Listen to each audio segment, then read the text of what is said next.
Malaila mali e aho e ki mo lele i Tonga ko toa pe fia ki o taritani lele ki mo tonu ki ho mo o ne ngongo mo le tio kai o maai televisione Tonga ki he hoani i he wakai ko ia ki ngā hi ulu i o ngongo ka kato hono whafua ka wai o ho e ki minister fo o e toko tolu i he kabineti i whalea lea i he pongponge a aho ni. Hoa alahi e whalea lea ki ngahi ngā we hala ne hai e report whakatau e a tita seniale wana wa wha wana wanima o teki ke whai hangawe ki eita te whita ke paanga, pui ngai paanga ko ia ni mole mehe poa te vai a Tonga. Pea loro Tonga i Tonga ni kau aahi me kolo East Palo Alto Amerika, ke whakaivia i peho na wāwhingai aki mo na kolo whakakau me a kolo fo'o. O kutai e pe ngāhi tala noa kehea na iangi pehe ta wakai ki ngāhi o ngongo, mehe mala e oi sipoti ke o maai to o ngā oi ea. Ko e wakailewa eni ki he whakai ki ko Liliani Polotele. Na e whawhua ka wai i he whalea lea o Tonga i he pongponge aoni ai hou e ki minister o e toko tolu i he kabineti o ene awhio ki ho nā whatongia ko ia ko e hou e ki minister o e kabineti ene awhio i whalea lea. Ko e hili eni ai mo ko i whina ngalo ene awhio ki tupo wono ki hono whanofo ki nau tolu ki ngā hilakanga whakaminister ai kua ui ki nau tolu ki ai pea kakato ai pe mohono whawhakawa i ki nau tolu i he kabineti eni ai ane whahoko ia i he ofisio e palemia ane awhi. I e hoko te whemea a ke whalea lea i he ahoni, nei whahoko atoa i e palemia ki he sea leo leo e whalea lea no pele tuihangana. Ai whatongia ko lava i he kabineti tau te whito ki toko tolu minister fo o kua mō koiki ai a ene awhio. Nei whahoko lewa na whawhua kawa i takta ki nau tolu ki o nau lakanga whakaminista, ko hui ko nau whatongia i he whalea lea o Tonga o tataki i he kalake pule o whalea lea Gloria Poleo. Nei ka matak pēr na whawhua kawa i o minista ngai ngā wela lahi te vita puloka. Ko ene whitong eni e whawhawhonga mālolo o Tongatapu wā se Misisika ne ihi lakangani. Hili ia e mole hono sea, makatu unga mi hono whakahala ia i whakamau anga, whilawe i mo whili lahi i Novema tau kua o si. Ka minista paanga fo'ou, vika si woki lawe mau. Ko ene whitong ene e whawhawhonga kakai mālolo o niwa taha whitu, la tai whainga tātang mana na ihe lakangani. Hile mole hono sea, makatu unga mi hia whilawe i mo e totong ke whakalotoi, lolo tonga e whili lahi i he wanoa uanima. Ko toke tāsia le a kau ola, ne whakafua kawa ia ke minista mo ui, ko ene whitongia a hua kawa mei liku ne ihe lakangani. Nai me aia no pere tuihanga nau whakaha e nau talamonu, ki e whatongia ko nau pole ki ai ma ai whanua, pe ki ngahi alehelea e whakahoko i e whale. Ne whakaha e hen iho e ke minista fo oni whale alea, e nau tuku pā ke whengau e aki whakataha mo hau e ki me mipa o e whale alea, mo i kotoa o whanua. Ko hui ka mau ingai langa whakalakalaka ma ai ka hau o Tonga. Lolo Tonga eni, mahino pēne ka katoi pēa ne awhi hono whawhua kawa e ni ihi koe ni i he kabineti, hili pē hono lau e nau ngai tohi whakanofo i he sāpate. I e mea ik pale mia no pele whakawhanua, lolo Tonga whakataha ma keme kau whangongo ane e whiawhi. Nane whahaheni e nau whalala ki e tau kei o ni ihi ko nau whili ki e kabineti, i e mahino ni o swai pēa ngai savea mono wakai i ofi e ni ihi ke nau kau ki e kabineti. Ai whai pē hono wakai i ai tau kei koe ni mau koe i loto wharea rea, pēr pē whoki ki he ni ihi nā mau whai ke eke pa mo whahoka ngai savea i tua. Nei iai pē kau candidate ki he lakanga koe ni ai ek minister paanga nai whai whakatāno mo ki nau tolu. Pēr i hono whakakato koe ai whekumi nai iai e toko ua. Nau tau pehepe na e tuki mua i ngai whātānoa. O mga tunga pe i he ngai mea o whie mau ke whakāpui i ha taha tene tō whohe ai pot ngau maho inga koe ni wharepaanga. Pea nau whātānoa pe ki a sivoki ki mua pea whakakato no whanofo. O ha mai o kune mau ai loto lahi, tau kei, pēwho ki he poto mo e ilo e tānaki fo o mai o pou ke he langa au kone pure a ngā tau te whito ki he ngahi ngā au kou hanga mai i loto wharearea. Pea kou hinga e na o tuku ai whalala ke whotu e ne hingoa ki ne a whio, pea koe ni ku mahino mai i ono whapapau i mai me i tau mua, o mo koe ne a whio ke whotu e ne whai. O mga tunga pe ngahi mea rei mau wakai atu e aunga mai whonua i he taimi koe ni e whahok whatongia e mi staff o koe ni. Nei kike whai approach ni ihi loto wharearea, o ki ai pe ngahi makatuunga ke uhinga nei kike whahoko ai, kai tok whakakato ia a mui. E toki hāmai pe ia i he taimi ko māwai ngā ui ke whahu mai ai ngahi uhinga ko ia. Ko tui mako koe kakato ia tari at koe tawhako ia. Mahino pē me mea no pere whawhanua i a whakaki eke makehe ki mo a mo komson whamawhalalea a Tonga o ki ai ngahi liliu ki kabineti. Ai au kau ki ai liliu ko eni o hoko ki minista mo ui i e mahino na i e whawhawhonga kakai o Tongatapu tolu hua kawa me liku.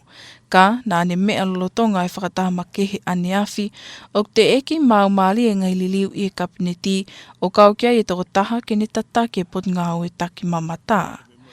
O mahino me ene mea e Filipe a taha iloto i e kabineti ki e lakangani e mahino kua kakato ai whika e toko lahi ki hou eiki minista o i kabineti. Ko lakanga minista taki mamata na i e whawhawhonga malolo o Tongatapu wa se misisika. Mai o ngonga le tio mo televisione Tonga ko auritea tau kapo. Nā e tali ko miti kakato ke tuku hifo i lipo te whakatau e ātita seniale wana wa whā wana wani maki e komiti paanga o gau ki ai ātita seniale o fisi o e komsoni ki hona whawhepaki e te whaitotono pe heke ngai komiti kupu whengai aki ko e whaamu e ni ke wagai i whaauliliki mo whakatotolo i ngāhi palapalema ne hā i lipo ti ātita o talumi hita wana wa whā wana wani maa. Ko he toka ngakuhi, ko ia o mai eni ki he taoni te eki peke whai hanga aue, pe iai hanga aue e whahoko, ki ngāhi palopalema ko ia te whito eni ki he mole ai paanga mo ngā aue hala aki o e paanga i he poate vai ato ngā pehe ki ngāhi kawenga ke he pe. Ko e whakahiki ki he taranoa ko ia ki hauani mo senori tātoi vai. Nā e whakatoanga e ngahi pole lalahi ni whiao mo ngahi potunga e ni ihi. Pe ki ngahi kauta business e ni ihi i he ta wanoa wa whā, wanoa wani mā. Pana e kaole whawhawhonga kakai o Tongatapu whitu pi ven piu kāla koe kawi ngani o i kai ko ha mea ke tukutuku noa e i kā kua pāo ke whaihanga e whawawāwe ki ai e whale, ka uhi ka i kai ke vete ke palopalema ko ia i he tainimi e ke i hoko hoko atu pe i he kaha o pe e hoko ko e makatū kia anga i ngahi ngau e anga lahi. Pehe e piu kala ko e tālu mei he wanoa wani mana i ai tūtu uni ki he ni ihi e kautaki ngā aue i he poate vai a Tonga, ko no tuku ki toa ki nau tolu i hono ngau e ake e paanga o e poate vai. Ka i hene au mai ke ahoni o ku te eki pe ke whaihanga aue ke kawe ngani. Nā ku ko whatongia tau kōsi. Ai whahoko mahe poate. Ko e ripoti makeheni. Wafe ua taha, wafe ua ua, wafe ua tolu. Wafe ua wha. Nā whekau ke nau whaiha mea. Ki he pure kau taha koe ni. Ke tau mo mau whatongia. Koe whahoko mai kau ko whakareane a titana e peheni. O hutotonu ke whaihe e poate hangau e ki he management. O tangi koe whiunga e whakarea koea. Whetu taki ke a tita, tala mai pe ko hai na e hoko e palparema koe ni. Tako hui ngana ngau e tuate koe ni, ki hono tuku ki tua e kau ngau e na e hoko tonu ai. Ko tala noa sea hei kai ke tau langa whonuani, tau hiwa. Mahe ni rerei oke kau CEO koe ni. Mahe ni rerei kau ngā whaikawa. Kane kai ke uhanga o mai e nau, o mau mahe ni, ke whakakui kui ai, hono tāpalasia, ai sirini u tonu, ke mau he kakai e whonua. Tiu ki he whonua. O kuloloto e palparema, sea, o hinga e ku kore, tuku ka tauhanga o anga menteiti. ke ngā aue, ai komiti o hoko atu. Ke oa te tau, o hake peta mai mama sirini koe, more sirini koe, ngawe halaki sirini koe, tai whakalao no ngawe ki sirini koe. Ka tau pehe hau pe tau tolu o tuke self. Ai hoko atu pe. Sea, o kai o tuka ki e kau ngawe, i lalo he ngahi potu ngawe. E nau sio mai pe na tolu ki olungani, tau tolu pe taki mua. O mahu inga goe ka te au ke hoko e whare ino e whare whase whaniti. Tau whakaukau i whalukfua. Tau ngawe i whakataha ke pure i le rei, mo whaipa tono tau whatongia. O kai koe tau ngawe whakataha ke tau hanga, whakapuri-puri, mo whetila aki. Whetau hiwa aki he ngahi mea koe ni sea, o toi ai mea e toi lolota koe uhinga e kore, o uarewa te tau wala ke ripoti, ave ke komiti, o ange hano menteiti ke nau lava o ui, ai ngahi potu ngā ue. Whakamaa o pope pa hoko atuai, hanga ue, tuange he lao ke ni hanga ia whakakata. Nei popou ki hene ta whaake puri anga kana iai whakatuu ke ulak tuku hifo peki he komiti pa anga ke whai hawa kai whaaurili ki hali pōti ko e ni. Nei te whakatuu ai whawhawhanga kakai o Tongatapu whaa mo no peli whikaua ha apai ke tuku hifo ki he komiti pa anga pea ke kau ke a teni seniale mo komiti whawhipaki e tai whai te otono ke uhi ke whakahoko pe ai ngāwe ke kawe ingani whataha. Ke uhi ka aiai haola o whemau ki ngāwe ki ai komiti o e komson whawhipaki e tai whai totonu, pe hoko atu e nau whatotolo mo i lao ngā o whikau a ki me kawi ngani. O mahinu i konga ki mua tau ko o sine o stu ki toa pule lahi mālolo e po te vai a Tonga, pule wa apa anga mo e ofisa maalunga e taha ko iai e nau whelawe i tonu mo e pa anga ne mole mei he poa te vai. Kai ke hena e kai koe poa te vai pene, whai kai tokanga, kana e to iai pe me ngahi potu ngawe kehe, nei o hake ke whai hangawe ki iai. Ne ongo koe whatongia ma whatuki toki a e whatongia koia o e eiki minista paanga. Ka koe pole kua whakahau koe he minista paanga whoo, vika si voki lawe mau, nai maat ungaia i he lotu mo he hofia i he mahino, koe whatongiani o ki ai hono ngahi no noa. Koe whaha eni e he minista paanga whoo, si voki lawe mau loro tonga eni whakataha ma kehi me kau whai o ngongo, i he whiawhiko ia ne awhi. Ka koe whakaikiki mō litea tau kapo. I e whakatama ke a eik pale mia mo ne kapineti a ne awhi, nei whakahai e lawe māua e ne loto lahi whiunga ke ngā wei ai whanua. Nā ne pehe ne i kai kua whili whaingo fua eni, ka o kounga ke te ia e whalala a ene awhi o mo eik pale mia ki e tau kei mo iwi malawa o kone mau. Na e o kai kua whaingo whatongi o whaingo fua. Pea ko lawe i pehe whina motuani, tai loa ka koe ore koe nei o mai, nei whai pea e wakai whalerei ki ai.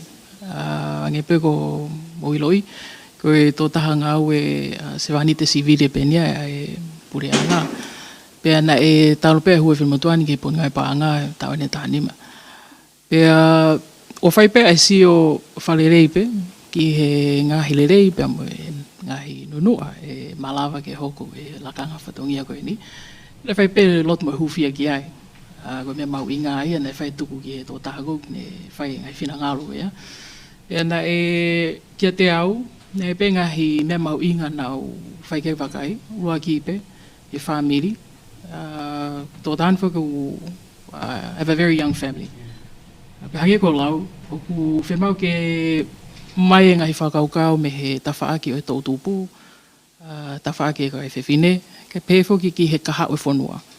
Paku he whatongia ko ia, ko lava peo tō e ngahi lesoni, o ako me ngahi fua whatongia ko ia, ke lava peo apply ki he ngāwe koe ne. Kai pehe pēwhoki ki he whengawe aki pea mo e ngahi waa ki he kehe peo e ngahi potu ngāwe, o si whai pe sia whe motuani ke ngahi wheitu e lava o tānaki mai a more value ki he ngāwe koe ni. I he lao pe, ngahi policies pe ulo tonga i ai ki hono pure i lerei koe pa angai whanua. Ka koe ngai mea koe ana usla whai pe wakai whalere ke. Nā ne whakaha heni a ene whakaamu ke whingau ak whakataha mo whonua o i kai makatuunga i hono lahi mo hono tau. Ka ko hono tau kei mo ene whakaamu ke mau ai whalala o i kakai. Tui pe te umau pe mo poupou. E pehe ki he poupou e whonua ko hi koe ngau e koe ni mak tau tolu kotoa pe. Koe koe ngau e nia maa aku pe koe specifically pe ki he tautupu. Ka koe whai si o whakalukfua. Ko tui ko mo poupou te tala po whenga ki lele ke whao ke whatongia koe ni. Ia ene whamatala, hili ona whakafua kawa ia i whalealea i he pongpongi o i ahoni, nā ne whamamawha ia i mau inga o wāwhinga o i aki. Ko i loi pe koe la kangani o i kai ko hatunga mawhai pe. Ko a whatongia ke malu o toka ngai. E ngai koloa mo paanga e pureanga ko tuk mai te tolo e kakai e whonua. Mos mea te ai tefto i tau mua ngā weni. Tupe mua ke o whakahoka te pōpou lahi. O tatake ngā weni, ke tokon peke no whamarui. Pe mo pule lelei ke paanga e pureanga. Whapapau o tau ngā e whapotopoto. Pe a omi e mau inga o lelei wharufua ke tau kakai. Sea ne ongo tau whianga ngai mo ngai whainga tae ngai ahon. Kau ki ai pe whok mo ngai whainga maari e lahi. Kore pe ke tau ngai whao whiange. Ke ngata he kapneti, whare eikin. Kau ngai whapureanga, ngai hoa ngā ue e langa whalakalaka. Pe ngahi kupu kotoa pe, kai mahu inga taha, kakai o tau whunua. Ke tau langa ekonomika o toi mālohi ange, ma te pewange ngai whainga taha hoka mui. Koe ni hoko ake eni ki whalealea o Tonga, o hiki ake ai o toko ua ai hou eiki me mi pa whiwhine i e whalealea o Tonga.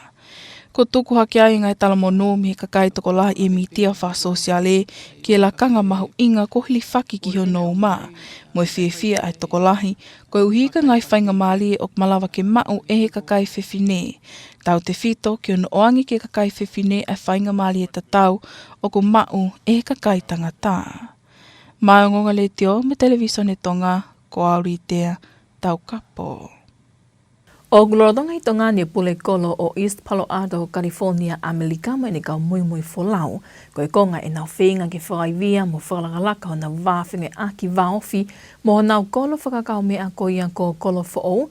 Pea ke whakamallohia ho na whakawheohi i he tuunga ko ia ngahi kolo whinga e aki. Ne talo hona fotu o e whakakau mea o ngā koloni koe toki fuafua taimi eni ke ahi ai. E hakao a ahimi he kolo koe ni Amerika a Tongani whamalumalu he nawale a pau whimaino aki whakakau mea o yongo koloni.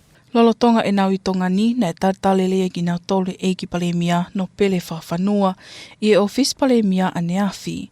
O kaua ki ai meni i whakafofonga me wahenga kolo fo'ou o tā imu ai e tahine Princess Kalauni Senai Takala.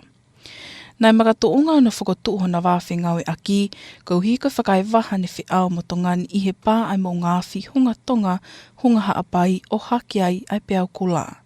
Aia ne tānakia i he kolo koe ni i Amerika e paanga e taha poinio no miliona, pe toi uta mai me ngahi uta toko ni whakaake ake iha konteina e nima ki Tongani. O ko magatuunga eni i he mahino o toko lahe kau tonga o nau nofo i he kolo koe ni ko East Palo Alto i California, Amerika. Koe alea pau e ongo kolo whengau akini, a iene whakamoni i he office whakaampastoa o Amerika i Nuku'alofa i he ahotou noa sanuali ua noa wao no. Nai whakaatai ai wāwhitu utaki i he wahaa o i kakai o ongo koloni, pia whakotu ai e fuafua whitu utaki o ha kolo whengau aki i he wahaa o Tonga mo Amerika. Pē me ofisi o i palemia o ku hoko wāwhinga o aki o ngō koloni koe fuafua kolo eni i Tongatapuni ke whakotuu hono wāwhakakau mea moa kolo i Amerika. Ai au hoko eni ke toi whitakon aki ai a Tongani mo Amerika o mahulu atu i e whiwahe aki o i urunganga whakafonua o kawai e ngai whainga maari e ki e whakatau aki mo i whakalakalaka whakaekonomika. Whakalakalaka o i ngahi kolo, ma teu mo i matu aki o i ngahi whakatamaki. O whakaamo e pole anga Tonga ke kei whakamalohi ai pe ai wahe ai o ngō koloni i e ngai au sia mo i ngahi lelei. Ki ono langa hake ha kolo o ku mālohi mo tuuloa, mo i whakaamu e hoko eni ke toi whakatuplaki mo wāwhi ai pe a whengau aki i e wā o Tongani mo Amerika. Mai o ngonga le tio me televisione Tonga, ko auritea Taukapo. Ka tau toi wakaingi peheni ke ngāhi olo i ongongo. Ka kato hono whafua ka wai o hau eiki minister for o e toko tolu i kabineti i whalea lea i he pongponge ahoni. Hoa alahi e whalea lea ki ngahi ngāwe hala ni hai li pot whakatau e a tita seniale wanawa wha wanawa ni ma. O teki ke whaiha ngāwe ki eita te whita ke paanga, pui ngai paanga koe ni mole mehe poa te vai a Tonga. Pea lorotonga i Tongani kau aahi me kolo East Palo Alto Amerika, ke whakaivia i peho na wāwhingai ake mo na kolo whakakau me a kokolo who'o. Mo e kakato i peia e ngāhi o ngongo mo le tio kai o maai televisone tonga ke hoani wa whakaamu, ne au taki katoa atu peia ki Latu whāri katoa pei. Kai mālo i tau keiwhi au mai ka mōne a.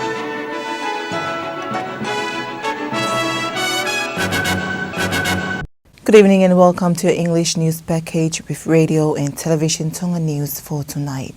Making headlines, Parliament swear in 3 newly appointed cabinet ministers. Audit General 2024-2025 report referred to Finance Committee for investigation. And new Finance Minister Vika Sivokilavimau commits to responsible leadership. We'll have these and more stories later on in the bulletin together with sports to wrap up with the latest weather update. Now for the stories in details. As deliberation resumed this morning in Parliament, 3 newly appointed cabinet ministers were sworn in with the ceremony officiated by Chief Clerk of Parliament Gloria Boleo. The proceedings began with the swearing-in of the new Minister of Infrastructure, David Apuloka, who replaces former Tongatapu MP Semisi Sika, who lost his seat after the courts fined him guilty in relation to the 2025 general election. This was followed by the swearing-in of the new Minister of Health, Dr. Siale Akauola, who replaces Huakavami Liku. The new Minister of Finance, Vika Sivokilavimau, was also sworn in, replacing Niwa 17 MP Lata Tangimana, who was found guilty of bribery during the last election campaign. As part of the oath, each minister pledged loyalty to the king and righteously confirmed to uphold the Constitution of Tonga, while faithfully performing their duties as members of Legislative Assembly of Tonga.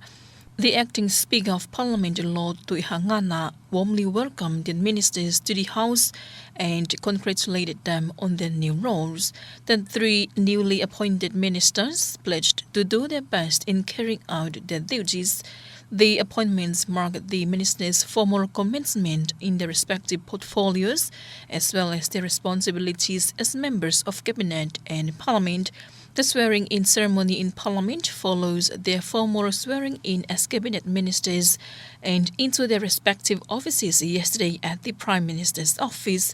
During a press conference yesterday, Lord Fafanoa said the government was confident in the appointments, explaining that they had reviewed the experience and qualifications of potential candidates before making their decisions.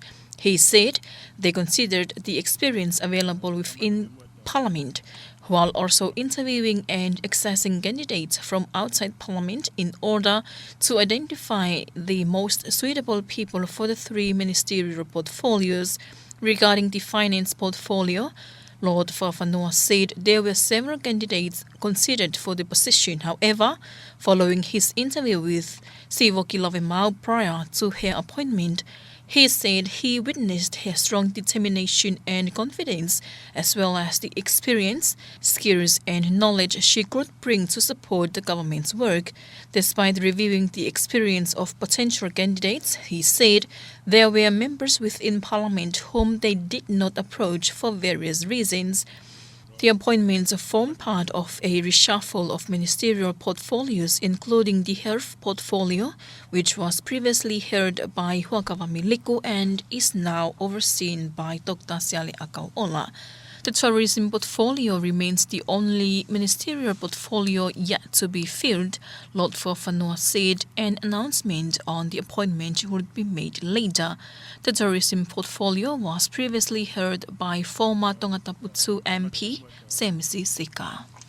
The whole House Committee has agreed to refer the Audit General 2024-2025 annual report to the Finance Committee together with the Audit General, the Office of the Anti-Corruption Commission and the relevant committees, so that the issues raised in the Auditor General report since the 2024-2025 financial year can be thoroughly reviewed and investigated. Let's take a look. The concern is that even as this year has now arrived, no action has yet been taken on those issues, particularly the loss of funds and the misuse of money at the Tonga Water Board, as well as other matters. The people representative for Tongatapu 7, Biveni Paula, said that this issue should not be ignored and that Parliament must take urgent action. If the problem is not addressed or resolved now, it will continue into the future and become an obstacle affecting many workplaces and ministries. Paula said that since 2025, there had been a decision concerning some senior officials at the Tonga Water Board to remove them from their position because of the way public funds had been used. Yet to this day, no action has been taken on this matter. The government supported this, but there was a proposal that the report first be referred to the Finance Committee for a detailed examination. The People's Representative of Tongatapu 4 and number 2 Noble Representative of Ha'apai also proposed that it be referred to the Finance Committee, with the Auditor General and the Office of the Anti-Corruption Commissioner included, so that the matter could be dealt. If there are findings that require action by the Office of Anti-Corruption, the office should continue its investigation and any complaints relating to this matter. It is understood that last year, the former CEO of the Tonga Water Board, the finance manager and another senior officer had already been dismissed because of their involvement with the money that was lost by the Tonga Water Board. However, the Tonga Water Board was not the only organization that received attention. There were also other government ministries that were raised for action to be taken on them. Newly appointed Finance Minister Honorable Vika Sivoki-Lavimau has taken on one of the government's most important and demanding portfolios, approaching the role with prayer, determination and a clear understanding of the responsibility it carries.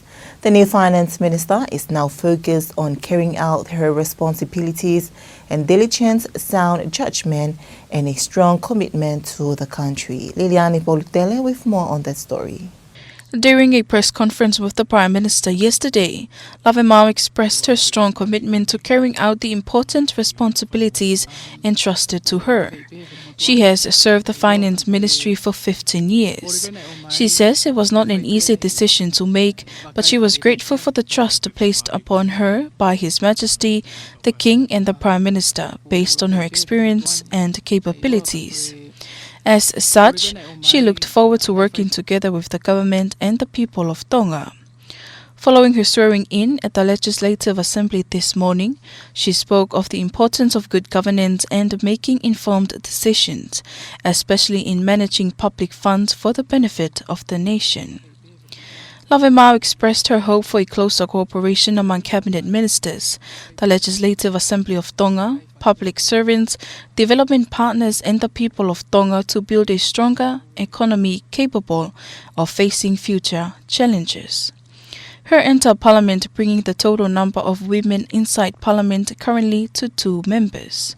However, social media has been filled with messages of congratulations for newly appointed Finance Minister Vika Sivoki-Lavimau, with many, particularly women and the young people, celebrating her appointment as an important step towards greater female leadership and participation in Cabinet and Parliament.